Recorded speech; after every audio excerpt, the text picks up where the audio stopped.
Mr. Buffett, how can I make $30 billion? Start young. Charlie's always said that the big thing about it is we started building this little snowball on top of a very long hill. So we started at a very early age in rolling the snowball down. And of course, the snowball, the nature of compound interest is it behaves like a snowball of sticky snow. And the trick is to have a very long hill, which means either starting very young or living to be very old. I would do it exactly the same way if I were doing it in the investment world. I mean, if I were getting out of school today and I had $10,000 to invest, I'd start with the A's. I would start going right through companies, and I probably would focus on smaller companies because I would be working with smaller sums, and there's more chance that something is overlooked in that arena. And as Charlie has said earlier, it won't be like doing that in 1951 when you could leaf through and find all kinds of things that just leapt off the page at you. But that's the only way to do it. I mean, you have to buy businesses or little pieces of businesses called stocks, and you have to buy them at attractive prices, and you have to buy them, and you have to buy into good businesses. And that advice will be the same 100 years from now in terms of investing. That's what it's all about. Well, if you're interested in business, I definitely think you ought to learn all the accounting you can by the time you're in your early 20s. Accounting is the language of business. Now, that doesn't mean it's a perfect language, so you have to know the limitations of that language as well as all aspects of it. So I would advise you to learn accounting, and I would advise you to be, in terms of part-time employment or anything else, work at a number of businesses. There's nothing like seeing how business operates to build your judgment in the future about businesses. When you understand what kind of things are very competitive and what kind of things are less competitive and why that works that way, all of that adds to your knowledge. So I would do a lot of reading. If you're interested in investments, I would take the accounting courses. I do a lot of reading about investments, and I would get as much business experience. I would talk business with people that are in business to find out what they think makes their operation tick or where they have problems and why. I just think you just kind of sop it up every place that you can. If I were working with a small amount of money, the universe would be huge compared to the universe of possible ideas I work with now. You mentioned that 56 to 69 was the best period. Actually, my best period was before that. It was from right after I met Ben Graham in early 1951. But from the end of 1950 through the next 10 years, actually returns averaged about 50% a year. And I think they were 37 points better than the Dow per year, something like that. But I was working with a tiny, tiny, tiny amount of money. And so I would pour through volumes of businesses, and I would find one or two that I could put $10,000 into or $15,000 into that were just ridiculous. They were ridiculously cheap. And obviously, as the money increased, the universe of possible ideas started shrinking dramatically. The times were also better for doing it in that time. But I think if you're working with a small amount of money with exactly the same background that Charlie and I have, and same ideas, same whatever ability we have, I think you can make very significant sums. But as soon as you start getting the money up into the millions, many millions, the curve on expectable results falls off just dramatically. But that's the nature of it. When you get up to things you can put millions of dollars into, you've got a lot of competition looking at that, and they're not looking as I did when I started. When I started, I went through the pages of the manuals page by page. I mean, I probably went through 20,000 pages in the Moody's Industrial, Transportation, Banks, and Finance manuals, and I did it twice. And I actually, looked at every business. I didn't look very hard at some. Well, that's not a practical way to invest tens or hundreds of millions of dollars. So I would say if you're working with a small sum of money and you're really interested in the business and willing to do the work, you will find something. If you were, there's no question about it in my mind. You will find some things that promise very large returns compared to what we will be able to deliver with large sums of money. Is business school worth it? Depends on the person, and much more than it depends on the school. Some people are going to get a lot out of advanced education, and some people are going to get very little. And I don't even think it's important that every person go to college at all. We have all kinds of jobs at 70 or so thousand a year, 80,000 a year, that college training is not of use. And I actually was not keen on going to college myself. Yeah, my dad kind of jollied me into it. He could get me to do anything, but I knew I could have a good time. I liked investing, and I could read the books. You know, it's a big commitment to take 4 years, and the cost involved, and maybe the loans involved, and everything. And I think, depending on what your interests are in life, I don't think it's for everybody. I think it's for a lot of people. But there ought to be a reason you're going, and I didn't really see much reason. There's nothing like following your passion. I mean, I love what I do, obviously, and I've loved it the whole time I've done it. Charlie is the same way. We have managers, you know, they come, some of them went to business school, some of them didn't, you know, they're all types.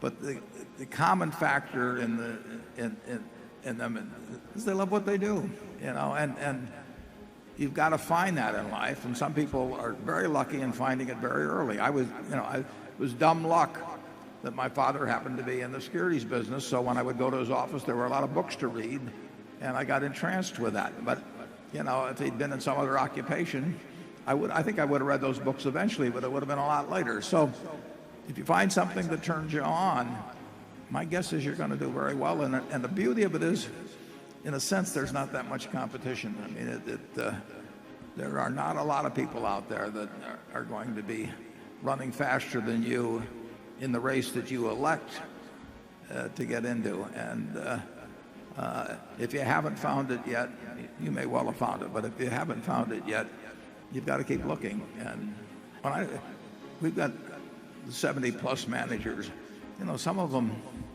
didn't. We had one guy that didn't go to high school even, didn't he, Charlie? Oh, yeah. He quit in fourth grade, I think. Yeah. Well, Mrs. B never went to school a day in her life, you know, and when you go out to the Furniture Mart, I hope you go out this evening, we expect to set a record today in sales, what you are looking at on those 78 acres, you know, is the largest home furnishing store, about 400 million of sales, largest store in the United States, and it comes from $500 of capital paid in by a woman that never went to school a day in her life and couldn't read or write. You know, I mean, she loved what she was doing. And, you know, I tell the story, this is a true story. When she was well into her 90s, she invited me over to her house for dinner. That was very unusual. At a very nice house, 6 or 7 blocks away from the store. And I went into the house, and the sofa, the chairs, the lamp, the dining room table, they all had little green price tags hanging down at them. It made her feel at home. And I said to her, Mrs. B, you are my kind of woman, yeah? Forget Sophia Loren and all the rest. I mean, this is my kind of woman.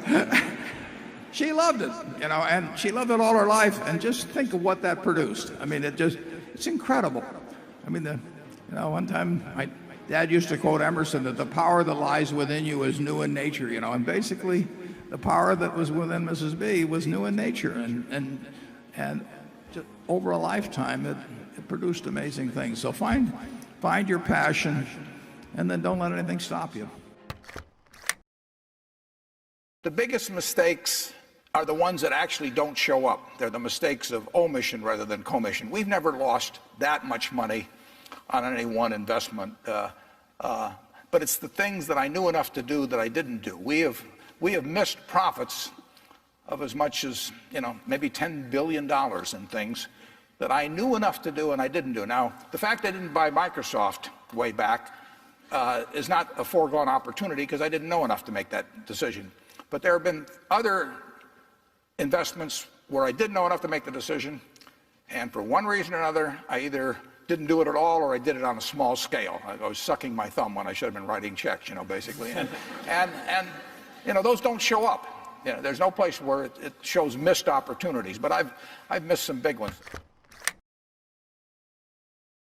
I will take a person graduating from college, and assuming they're in normal shape and everything, I will be glad to pay them, probably $50,000 for 10% of all their earnings for the rest of their lives.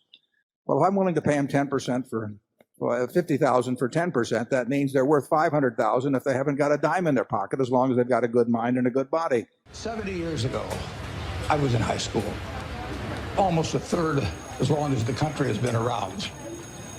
And when I was in high school, I really only had two things on my mind: girls and cars. and I wasn't doing very well with girls, so we'll talk about cars. But let's just imagine that when we finish, I'm going to let each one of you pick out the car of your choice. Sounds good, doesn't it? Pick it out, any color, you name it. It'll be tied up with a bow, and it'll be at your house tomorrow. And you say, well, what's the catch? And the catch is that it's the only car you're going to get in your lifetime. Now, what are you going to do knowing that that's the only car you're ever going to have and you love that car? You're going to take care of it like you cannot believe.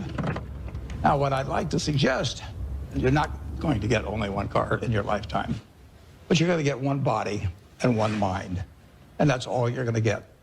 And that body and mind feels terrific now, but it has to last you a lifetime. The key is to certainly, in terms of your personal life, the most important decision you'll make is the spouse that most of you will likely have. And it's very important to surround yourself with people that are better than you are. You are going to move in the direction of the people you associate with. So I've been enormously lucky in that respect. I mean, I've just had teachers and friends and a spouse that really was a better person than I was, and I had enough sense to learn from these people that life went better if you behave better yourself. It took a while. So I advise you to seek out, as your partner in business, your partner in life, whatever it may be, look for the people that actually are examples to you, rather than somebody that you think you need to straighten out yourself. And simple rules like that: delighting customers, working through other people, associating with people that will cause you to move in a better path than you might otherwise have. They will take you so far in life that it's hard to believe.